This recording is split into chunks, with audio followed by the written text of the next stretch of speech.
સુરત મહાનગરપાલિકા ફાયર વિભાગના સહયોગથી આગના બનાવો અટકાવવા માટે મોક ડ્રીલનું આયોજન કરાયું હતું। સુરત શહેરના સારોલી વિસ્તારમાં રઘુવીર પ્લેટિનિયમ ટેક્સટાઇલ માર્કેટ ખાતે સુરત મહાનગરપાલિકા ફાયર વિભાગના સહયોગથી અગ્રગણ આગ દ્વારા લોકોને બચાવ કરવાની મોક ડ્રીલ આયોજિત કરવામાં આવી। આ ડ્રીલનો મુખ્ય હેતુ આગની આપત્તિની પરિસ્થિતિમાં કેવી રીતે કાર્ય કરવાનું અને દરેકને જાગૃત અને સજાગ બનાવવાનો હેતુ હતો। આ પ્રસંગે આગ લાગવાના ઘાતક દ્રશ્ય કઈ રીતે કાર્યવાહી કરી, શું પગલાં લેવા જોઈએ અને કેવી રીતે અસરગ્રસ્ત વ્યક્તિઓનો બચાવ કરવામાં આવશે તે અંગે વેપારીઓ અને માર્કેટના કર્મચારીઓને માર્ગદર્શન આપવામાં આવ્યું।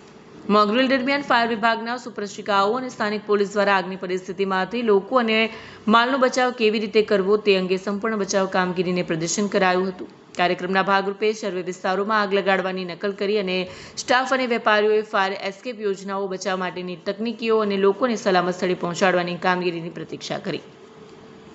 આ પ્રકારના કાર્યક્રમોને અમલમાં લાવવા સાથે સુરતની આગ અને એન્વાયરમેન્ટ સેન્સિટિવિટી વધુ પ્રભાવશાળી બની રહી છે। Bureau report, Satya TV news, Surat.